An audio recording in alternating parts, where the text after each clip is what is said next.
ہمارے ہاں ادب کریں تو بدعت کا فتویٰ، اس کا بھی آپ تذکرہ سن رہے تھے کہ اہل سنت بدعت کا فتویٰ برداشت کرتے ہیں لیکن حضور کا ادب نہیں چھوڑتے۔ میں کہتا ہوں یہ ادب اصل میں صحابہ رضوان اللہ تعالی علیہم اجمعین کی سنت ہے۔ سیدنا صدیق اکبر خلیفہ بنے تو ممبر میں وہاں نہیں بیٹھے جہاں حضور بیٹھتے تھے، بلکہ سیدنا صدیق اکبر کہاں بیٹھے؟ جہاں حضور کے قدمین تھے، دوسری سیڑھی پر بیٹھے۔ اب کوئی مجھے ایک حدیث ایسی سنائیں جس حدیث میں حضور نے فرمایا ہو کہ جو میرا خلیفہ ہے وہ ممبر پر میری جگہ نہ بیٹھے بلکہ دوسری سیڑھی پر بیٹھے، کوئی حدیث ایسی ہے؟ تو سیدنا صدیق اکبر نے پھر اپنی مرضی سے یہ ادب کیوں کیا ہے؟ نماز پڑھنے کا وقت آیا تو حضور کے مصلی پر کھڑے ہو کے نماز نہیں پڑھائی۔ سیدنا صدیق اکبر نے اپنا مصلی اتنا پیچھے کر کے بچھایا ہے کہ جب امیر المومنین خلیفۃ الرسول صدیق اکبر سجدہ کرتے ہیں تو آپ کا سر حضور کے قدموں والی جگہ پہ لگتا۔ کیا حضور نے فرمایا تھا کہ جو میرا خلیفہ ہو وہ میرے مصلی پہ کھڑا ہو کے نماز نہ پڑھائے، وہ اپنا مصلی اتنا پیچھے کرے کہ میرے قدموں پہ وہ اپنی پیشانی رکھے؟ کوئی حدیث اس پر ہے؟ بعض لوگ ان کے لیے لفظ بولتے ہیں اہل حدیث، میں کہتا ہوں یہ اہل حدیث نہیں، یہ خارجی لوگ ہیں، دین سے نکلے ہوئے لوگ، یہ اہل حدیث نہیں، دین سے نکلے ہوئے لوگ، خارجی لوگ۔ کوئی ایسی حدیث بتاؤ جس میں حضور نے فرمایا ہو کہ جہاں میرے قدم لگے وہاں تم اپنا سر رکھنا، اپنی پیشانی رکھنا، میرے مصلی پہ کھڑے ہو کے نماز نہ پڑھنا۔ یہ حدیث حضور کی نہیں، حضور کا کوئی حکم ایسا نہیں ملتا۔ پر سیدنا صدیق اکبر نے کیوں اپنا مصلی پیچھے کر کے بچھایا؟ جس دل میں ایمان ہے ایمان ادب کروا لیتا ہے، ایمان ادب سکھا دیتا ہے۔ سیدنا صدیق اکبر رضی اللہ تعالیٰ عنہ کا وصال ہوا، صحابہ قبر بنانے لگے تو آپ کی قبر مبارک حضور کی قبر انور کے برابر بنائی ہے یا تھوڑی سی نیچے کر کے بنائی؟ اس پر کوئی حضور کا حکم تھا کہ میرے برابر قبر نہ بنانا؟ یہ ادب صحابہ نے کیوں کیا کہ جناب سیدنا صدیق اکبر کا روزہ تھوڑا سا نیچے کر کے بنایا؟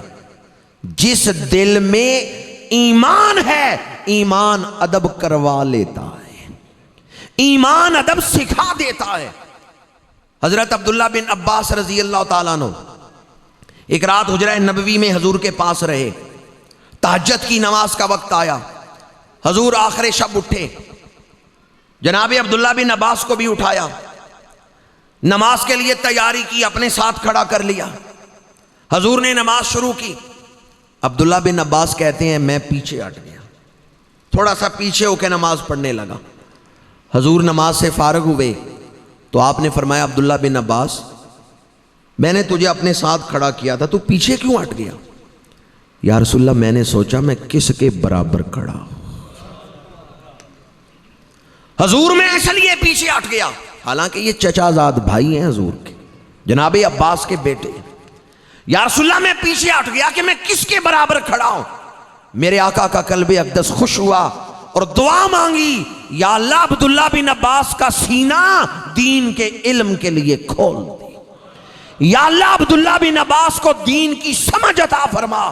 پتا چلا جو ادب کرتا ہے اسے دعائے رسول مل رہی ہے، اور جسے حضور دعا عطا کرتے ہیں اللہ اس کے سینے پر علم کا خزانہ کھول دیتا ہے۔ بے ادباں مقصود نہیں حاصل نہ درگاہ ٹوئی۔ جس نے ادب کیا اس پر اللہ نے اپنی رحمتوں کے دروازے کھول دیے، اور جس نے بے ادبی کی وہ راندہ درگاہ الہی ہو گیا۔ 50 روپے گز والا کپڑا ہے، قرآن کے ساتھ لگ گیا، کسی مومن کا ایمان اجازت دیتا ہے قرآن کے غلاف کی بے ادبی کرے؟ کسی مومن کا ایمان اجازت دیتا ہے قرآن کے غلاف سے اپنے پیر صاف کرے؟ آپ کہاں پھٹتے ہیں اس تصور سے؟ میں پوچھتا ہوں وہ 50 روپے گز والا کپڑا ہے، اس کا ادب کیوں کر رہے ہیں؟ صرف ایک وجہ ہے کہ اس کی نسبت قرآن کے ساتھ ہو گئی، وہ کپڑا قرآن کے ساتھ لگ گیا ہے۔ جس کپڑے کی نسبت قرآن سے ہو جائے اس نسبت کی وجہ سے وہ کپڑا بھی واجب الاحترام ہو جاتا ہے۔ بس یہ نسبت کا لحاظ اگر سامنے رہے تو دل میں ادب کا جذبہ پیدا ہوتا ہے۔ صحابہ کرام اس نسبت کا ادب کرتے تھے۔ کتاب اللہ کا ادب فرض ہے، بیت اللہ کا ادب فرض ہے، تو رسول اللہ کا ادب بھی فرض ہے۔ اور رسول اللہ کی تو شان ہی وراء الورا، انبیاء کی تو شان ہی وراء الورا۔ بخاری کی حدیث مبارک ہے، من عادی لی ولیا فقد آذنتہ بالحرب۔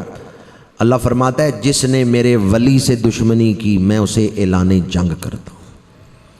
کس کے دشمن کو اعلان جنگ ہے؟ ولی کا دشمن۔ یہ حدیث کس کتاب میں ہے؟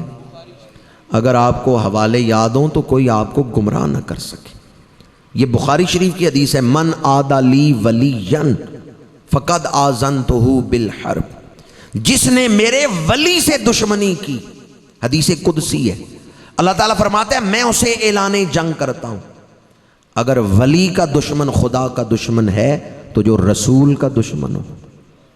ولایت تو نوکرانی ہے نبوت کے دروازے کی، ولی کے دامن میں جو کچھ ہے وہ تو نبی کا فیض ہے۔ میں نے آپ کے سامنے مسلک حق اہل سنت و جماعت کی حقانیت کے حوالے سے یہ چند گزارشات پیش کی ہیں کہ یہ مسلک مسلک ادب ہے، یہ مسلک مسلک محبت ہے، یہ مسلک مسلک معرفت ہے۔ اس مسلک میں اتنی بڑی بڑی ہستیاں ہوئی ہیں کہ ان ہستیوں میں سے ایک کا ذکر کریں زندگی ختم ہو جائے، ان کے کمالات کا تذکرہ ختم نہ ہو۔ صحابہ کرام کا ادب کرنے والا مسلک اہل سنت کا، اہل بیت کی غلامی کا دم بھرنے والے اہل سنت و جماعت۔ اہل بیت اور صحابہ دونوں کا ادب ملے گا تو اہل سنت و جماعت میں ملے گا۔ اور امام الانبیاء صلی اللہ علیہ وآلہ وسلم کہ دین متین کا درد اور غم پوری دنیا میں اگر دین پھیلایا ہے تو اہل سنت و جماعت نے پھیلایا ہے۔ یہاں ہندوستان میں سورج کی پوجا ہوتی تھی، بت پرستی ہوتی تھی، یہاں گنگا جمنا کے پانی کی عبادت ہوتی تھی۔ اس کفرستان میں آ کے اسلام کا پرچم بلند کیا ہے تو داتا گنج بخش علی حجویری نے کیا ہے، حضرت خواجہ معین الدین چشتی اجمیری نے کیا ہے۔ آج جن لوگوں کے سوالات کا جواب دینے کے لیے آپ لوگ کہتے ہیں جی فلاں نے یہ اعتراض کیا جواب دیں، فلاں نے یہ اعتراض کیا جواب دیں، میں کہتا ہوں ان مسلکوں کی عمر کتنی ہے؟ کوئی 150 سال پرانا ہے، کوئی 200 سال پرانا ہے، اور دین 1400 سال پرانا ہے۔ اگر 1400 سال پرانا عقیدہ کسی کے پاس ہے تو اہل سنت و جماعت کے پاس ہے۔ یہاں بر صغیر میں اسلام لے کے آئے تو حضرت داتا گنج بخش علی حجویری، حضرت خواجہ معین الدین چشتی اجمیری، حضرت داتا گنج بخش علی حجویری رحمۃ اللہ تعالی علیہ آج سے 950 سال پہلے آپ کا وصال ہوا ہے۔ آج سے 950 سال پہلے آپ کا وصال ہوا ہے، یعنی آپ کی ہستی 10 صدیاں پہلے گزری، 10 صدیاں پہلے، کوئی 200-400 سال کی بات نہیں میں کر رہا، 10 صدیاں پرانی بات۔ اور حضرت داتا صاحب کے کچھ عرصہ بعد حضرت خواجہ معین الدین چشتی اجمیری آئے اور انہیں بھی مدینہ منورہ سے حکم ہوا۔ پھر آپ بغداد شریف آئے ہیں، حضور شہنشاہ بغداد کے پاس 53 دن رہے ہیں آپ کے حجرے میں، اور پھر آپ لاہور سے پھر دہلی سے پھر اجمیر شریف۔ جب آپ بغداد شریف سے چلے تو حضرت خواجہ جناب غوث زماں حضرت سیدنا غوث اعظم شاہ میر میراں شیخ عبد القادر جیلانی قدس سرہ العزیز نے فرمایا معین الدین تو جس راستے اجمیر جا رہے ہیں نا اس راستے میں ایک شہر آتا ہے لاہور، جب لاہور کی زمین پہ قدم رکھے تو بڑے ادب سے رکھنا، وہاں حضور کا ایک شیر بیٹھا ہوا ہے۔ پوچھا اس شیر کا نام کیا ہے؟ فرمایا اس کا نام علی حجویری ہے۔ پھر خواجہ معین الدین چشتی اجمیری آئے ہیں تو 40 دن داتا صاحب کے مزار کے قدموں میں بیٹھے رہے ہیں۔ آپ میں سے کئی لوگوں نے حاضری دی ہوگی۔ حضرت خواجہ خواجگاں خواجہ معین الدین چشتی اجمیری کا حجرہ اعتکاف کس جگہ ہے؟ قبر شریف کے قدموں کی طرف۔ قطب الاقطاب شیخ الشیوخ بابا فرید الدین مسعود گنج شکر لاہور آتے تھے تو پیروں سے جوتے اتار دیتے تھے۔ لوگ پوچھتے ننگے پیر کیوں اس شہر کی گلیوں میں چلتے ہیں؟ حضرت بابا فرید فرماتے یہاں رسول اللہ کا بہت بڑا عاشق لیٹا ہوا ہے، یہاں روحانیت کا تاجدار لیٹا ہوا ہے۔ مجھے علی حجویری کے شہر میں جوتے پہن کے چلتے ہوئے حیات تھی۔ کوئی آنکھ والا ہو تو اس سے پوچھے، اندھوں سے راستہ نہ پوچھے۔ اور کیا خیال ہے اگر کوئی اندھے سے راستہ پوچھے تو قصور کس کا ہے؟ اندھے نے غلط راستہ بتا دیا تو قصور کس کا ہے؟ پوچھنے والے کا۔ کسی آنکھ والے سے پوچھیں۔ حضرت خواجہ خواجگاں خواجہ معین الدین چشتی اجمیری رحمۃ اللہ تعالی علیہ اجمیر شریف تشریف لے گئے۔ اس گناہگار نے اجمیر شریف حاضری دی ہے، انا ساگر جھیل دیکھی ہے، اور جہاں جہاں آپ کی کرامات کا ظہور ہوا ان نشانیوں کو دیکھا ہے، آپ کی سیرت کو پڑھا ہے۔ انا ساگر جھیل آج بھی موجود ہے جہاں آپ کی کرامت کا اظہار ہوا تھا۔ دامن وقت میں گنجائش نہیں کہ میں آپ کے سامنے ان کرامات کا تذکرہ کروں۔ میں آپ کی خدمت میں اتنا ہی عرض کروں گا کہ ہمارے اسلاف نے دنیا بھر میں دین پھیلایا ہے۔ روس میں دین کس نے پہنچایا ہے؟ حضرت خواجہ خواجگاں حضرت خواجہ بہاؤالدین نقشبند بخاری رحمۃ اللہ تعالی، امام بخاری رحمۃ اللہ تعالی، یہ اہل سنت کے بزرگ ہیں۔ دنیا بھر میں اہل سنت کے اسلاف نے دین پھیلایا ہے، دین پہنچایا ہے۔ اللہ نے دین پہنچانے کا یہ اہتمام نہیں کیا، دین بچانے کا بھی اہتمام کیا۔ انبیاء کے ذریعے دین پہنچایا اور پھر اولیاء کے ذریعے دین کو بچایا۔ چونکہ رضا کی رضا کے حوالے سے آج درس پاک کا عنوان رکھا گیا تو گفتگو کو سمیٹتے ہوئے آپ کی خدمت میں یہ عرض کروں گا، اعلیٰ حضرت شاہ احمد رضا خان بریلوی رحمۃ اللہ تعالی علیہ کی ساری زندگی یہ پہرا دیتے ہوئے گزری کہ سونے والوں جاگتے رہیو، چوروں کی رکھوالی ہے۔ اعلیٰ حضرت نے بیدار رہنے کا حکم دیا، جاگتے رہنے کا، ساری زندگی ہوکا دیا اس بات کا۔ آج جس دور میں ہم زندگی گزار رہے ہیں، اس دور میں امریکہ، یورپ کے بڑے بڑے گستاخان رسول سلمان رشدی، ٹیری جونز جیسے بدبخت اسلام پر حملے کر رہے ہیں، اور دوسری طرف بعض لوگ مسجدوں میں بیٹھ کے بھی حضور کی بے ادبی اور گستاخی لوگوں کو سکھا رہے ہیں، جہنم کی طرف بلا رہے ہیں، مرزائیت کو پھیلا رہے ہیں، حضور کی بے ادبی اور گستاخی کو پھیلا رہے ہیں۔ میں آپ کی خدمت میں عرض کروں گا، آئیں آج اس درس قرآن میں ارادہ کرتے ہیں کہ ہم اپنے عقیدے کا پہرا دیں گے۔ جو ہماری ذمہ داری ہے اس دور میں وہ ہم ادا کریں گے۔ جو حضور کی امت کی خدمت کرے، لوگوں کو دوزخ سے بچانے کی فکر کرے، اس پر میرے آقا کریم بڑے خوش ہوتے ہیں۔ فیصل آباد میں حضرت مولانا سردار احمد صاحب فیصل آبادی شیخ الحدیث رحمۃ اللہ تعالی علیہ بریلی شریف سے وہاں پہلے پڑھتے رہے ہیں، مختلف شہروں میں پڑھاتے رہے ہیں، پھر فیصل آباد آ گئے ہیں۔ تو یہاں کچھ لوگوں نے مخالفت کی۔ میرے ایک استاد جو ہیں وہ آپ کے شاگرد تھے، تو وہ فرماتے ہیں کہ حضرت شیخ الحدیث رحمۃ اللہ تعالی علیہ نے ایک دن فرمایا، لوگ میری مخالفت کرتے ہیں، ان کا خیال ہے کہ شاید میں فیصل آباد چھوڑ کے بھاگ جاؤں گا، انہیں یہ نہیں پتہ مجھے یہاں بٹھایا کس نے ہے۔ جنہوں نے مجھے یہاں بھیجا ہے انہوں نے فرمایا سردار احمد تیری قبر بھی یہاں بنے گی، اور پھر دیکھ لیں ان کا مزار وہیں بنا ہے۔ اولیاء کرام جہاں بیٹھے لوگوں کو بدعقیدگی سے بچایا، صراط مستقیم کی طرف بلاتے رہے۔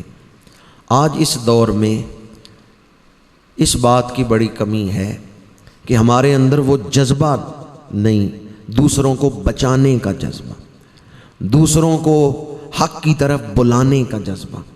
میں اس پر آپ کو ایک دو احادیث سنا کے گفتگو کو ختم کرتا ہوں۔ حضور کے ایک بڑے مشہور صحابی ہیں، عشرہ مبشرہ میں ہیں، عبد الرحمن بن عوف رضی اللہ تعالیٰ عنہ۔ ایک دن انہوں نے تمام اہل مدینہ کی دعوت کی، تمام اہل مدینہ کی انہوں نے دعوت کی۔ آج اہل مدینہ کسی کے گھر چولہا نہیں جلے گا، سارے میرے گھر کھانا کھائیں گے، کمرے ہدایت بھی میرے دسترخوان پہ ہوں گے، نجوم ہدایت بھی میرے دسترخوان پہ ہوں گے۔ کیا خیال ہے اس دن عبد الرحمن بن عوف کتنے خوش نصیب ہیں کہ حضور بھی ان کے گھر مہمان، صحابہ بھی ان کے گھر مہمان۔ خوش نصیب ہیں یا نہیں ہیں؟ لوگ گھروں سے نکل رہے ہیں حضرت عبد الرحمن بن عوف کے گھر کی طرف۔ یہ بڑے امیر صحابی تھے حضرت عبد الرحمن بن عوف۔ ہمارے آقا کریم بھی اپنے حجرہ مبارکہ سے نکلنے لگے، جاتے جاتے حضور نے مسجد نبوی کے سین کی طرف نگاہ فرمائی۔ ایک صحابی بیٹھے ہیں اور بڑے پریشان ہیں، کسی گہری سوچ میں ڈوبے ہوئے ہیں۔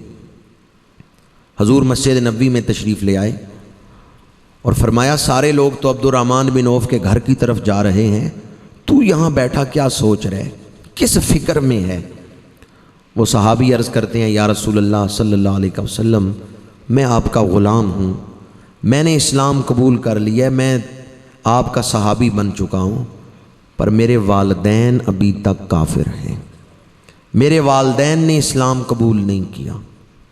میں سوچ رہا ہوں اپنے والدین کو دوزخ سے بچانا کس طرح ہے۔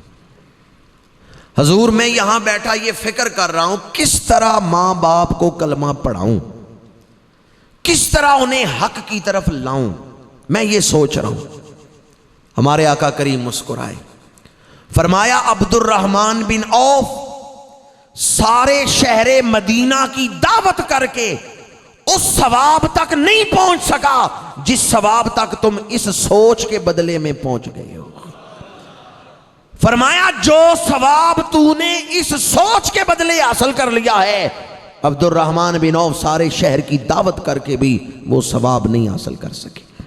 کبھی ہم نے بھی سوچا ہے اپنے گھر والوں کو دوزخ سے کیسے بچانا ہے؟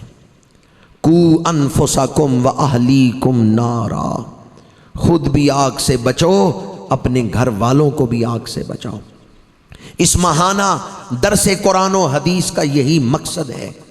یہ دعوت فکر اسی لیے آپ تک پہنچائی جا رہی ہے۔ آئیں اس دور کے فتنوں سے اپنے آپ کو بچائیں، خود حق پہ قائم رہنے کا عزم صمیم کریں اور دوسروں تک حق پہنچانے کا ارادہ کریں۔ میں جب بھی حضرت عبد الرحمن بن عوف کی روایت بیان کرتا ہوں تو اس کی تصدیق قرآن مجید سے میرے سامنے ایک سورت آتی ہے۔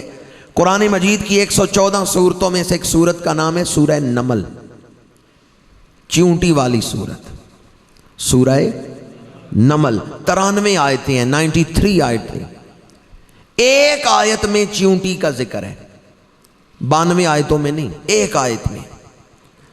حضرت سلیمان علیہ السلام لشکر لے کے جا رہے ہیں اور چیونٹی دوسری چیونٹیوں سے کہتی ہے قالت نملتن یا ایھا النمل ادخلوا مساکنکم لا یحطمنکم سلیمان وجنودہ وہم لا یشعرون۔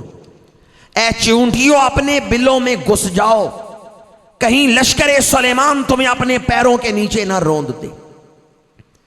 ایک چیونٹی دوسری چیونٹیوں کو آوازہ دے رہی ہے اپنے آپ کو ہلاکت سے بچاؤ، بلوں میں گھس جاؤ، اللہ کا نبی لشکر لے کے آ رہا ہے۔ یا اللہ اس چیونٹی کا ذکر قرآن میں کیوں کر دیا اور سورت کا نام نمل کیوں رکھا گیا؟ کوئی 10 آیتوں میں تو اس چیونٹی کا ذکر نہیں، کوئی 50 آیتوں میں تو اس کا ذکر نہیں، اور کئی مضامین اس سورت میں ہیں، ان مضامین پہ سورت کا نام نہیں رکھا گیا، یہ چیونٹیوں کے نام پہ سورت کا نام کیوں رکھا گیا؟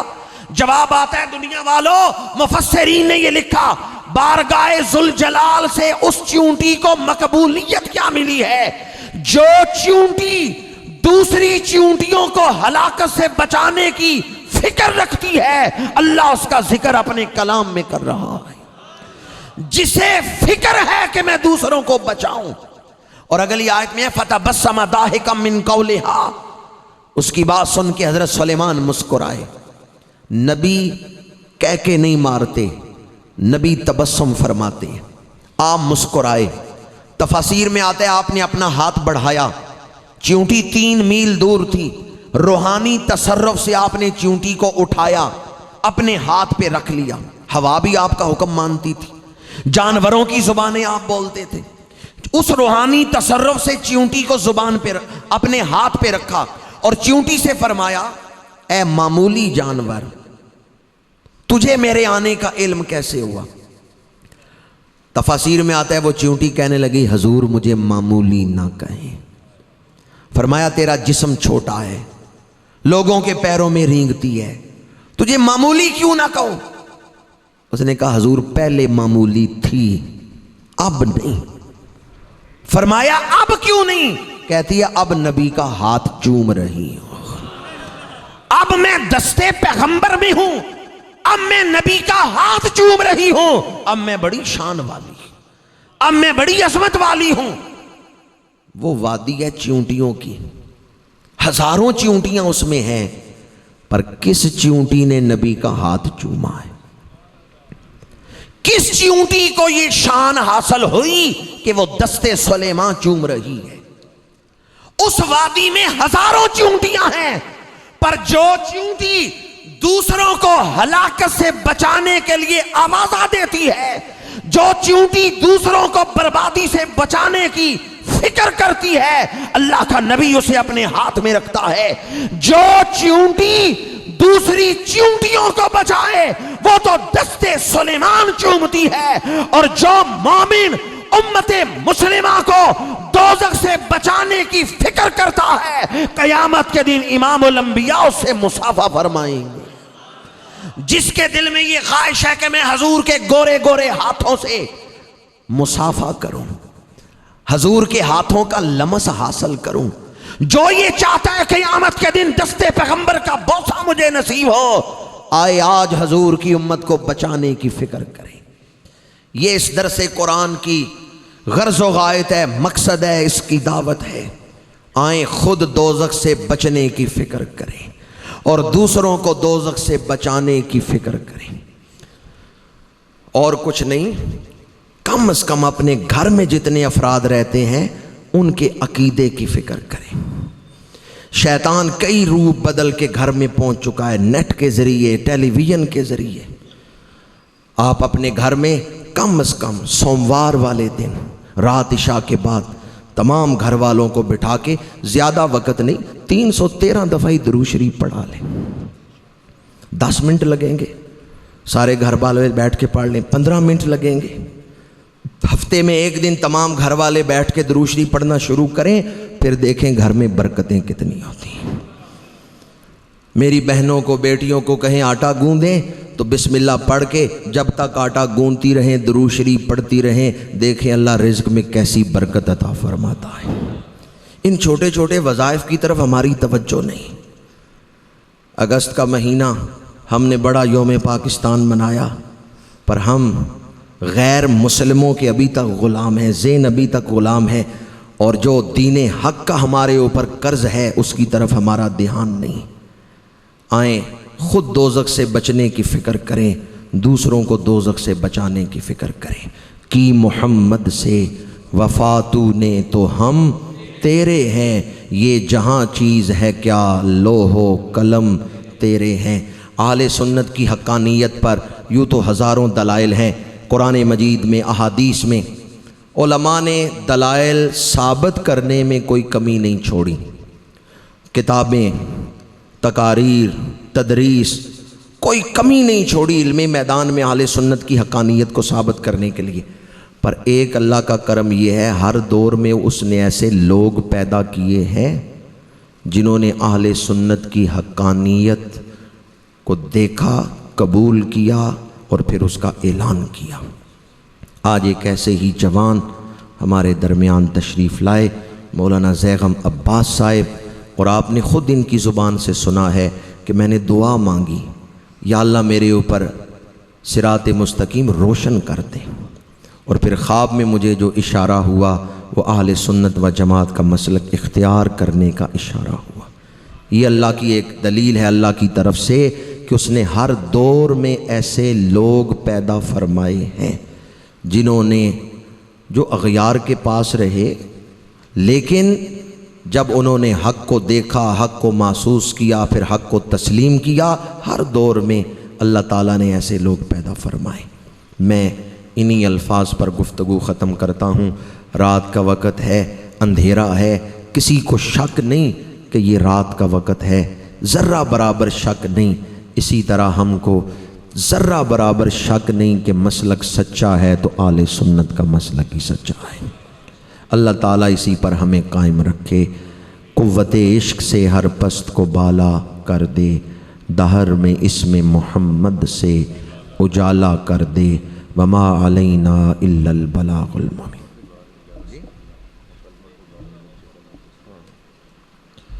بعض دوستوں نے ایک مسئلے کی طرف توجہ دلائی کہ بعض دکاندار یا دینی محافل کے لوگ بھی دعوتی کارڈ چھپواتے ہیں تو ان پر یا اللہ یا رسول اللہ لکھتے ہیں، پھر وہ دعوتی کارڈ جو ہے زمین پہ پھینک دیا جاتا ہے، گلیوں میں پھینک دیا جاتا ہے، اس کی بے ادبی ہوتی ہے۔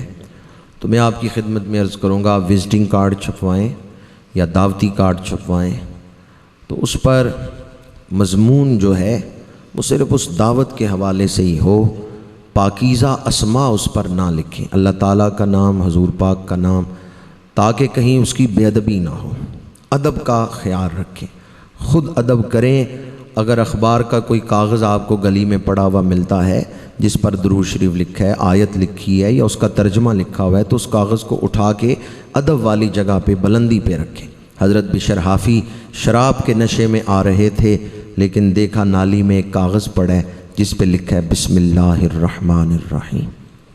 شراب کے نشے میں تھے پر کاغذ پہ نظر پڑ گئی، اسے اٹھایا، گھر لائے، صاف کیا، خوشبو لگائی اور بلند جگہ پہ رکھتے ہوئے فرمایا تیری جگہ وہ نہیں جہاں تو پڑا ہوا تھا، تیری جگہ تو یہ ہے کہ تو اونچی جگہ پہ ہو۔ رات سوئے ہیں تو کوئی ہاتف غیب کی طرف سے انہیں صدا دے رہا ہے، تیرا بھی وہ مقام نہیں کہ جہاں تو شراب خانے میں ہے، جا ہم نے تیرا نام گناہگاروں کی صف سے کاٹ کے اپنے ولیوں کی صف میں لکھ دیا۔ وہ بشر حافی صبح اٹھے ہیں تو دنیا ہی بدل چکی ہے، ان کا دل محبت الہی سے معمور ہو چکا تھا۔ میں نے یہ بات آپ کے سامنے تقریر میں بھی عرض کی کہ ادب کرنے والے پر اللہ ہدایت کا دروازہ کھول دیتا ہے۔ تو آج کل اس طرف ہمارے معاشرے میں توجہ نہیں ہے، گھروں میں لوگ گنبد خضرا کی تصویر پیروں کی طرف لگا دیتے ہیں، چارپائی پہ لیٹتے ہیں، پیروں کی طرف گنبد خضرا کی تصویر، تو اس کا بھی ادب کریں۔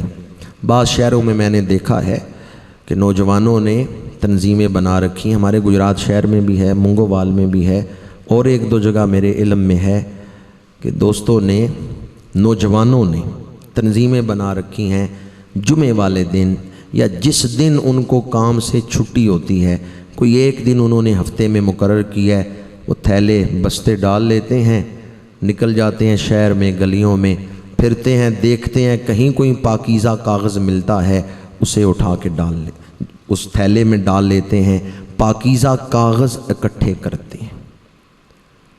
میں آپ کی خدمت میں عرض کروں گا، کوئی دو چار جوان جو ہیں وہ اس طرف توجہ دیں اور کوئی ایک ایسی تنظیم بنا لیں۔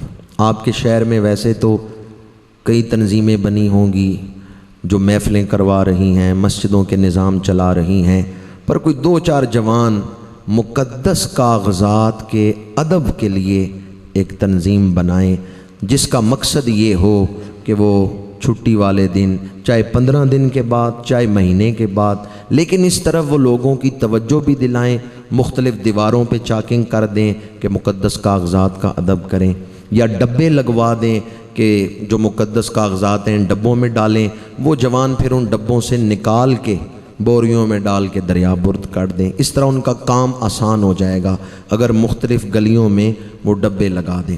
ہم غیر مسلموں پر اعتراض کرتے ہیں کہ جی انہوں نے قرآن پاک کی بے ادبی کی ہے، لیکن یہ بھی ہمیں سوچنا چاہیے کہیں غیر دانستہ طور پر ہمارے معاشرے میں قرآن کی بے ادبی تو نہیں ہو رہی، اس کی طرف بھی ہمیں توجہ دینی چاہیے۔ گجرات میں جو دوست قرآن مجید کے بوسیدہ اوراق کو تلاش کرتے ہیں گلیوں میں یا مختلف جگہوں پہ، ان نوجوانوں نے مجھے ایسے واقعات بتائے ہیں کہ جنہیں سن کے کلیجہ منہ کو آتا ہے۔ وہ جو کاغذات اکٹھے کرتے ہیں، کئی دوستوں نے آ کے مجھے بتایا کہ کہاں سے کتنے مقدس کاغذات ہمیں ملے ہیں، اور جاہل لوگوں کو پتہ نہیں ہے کہ ان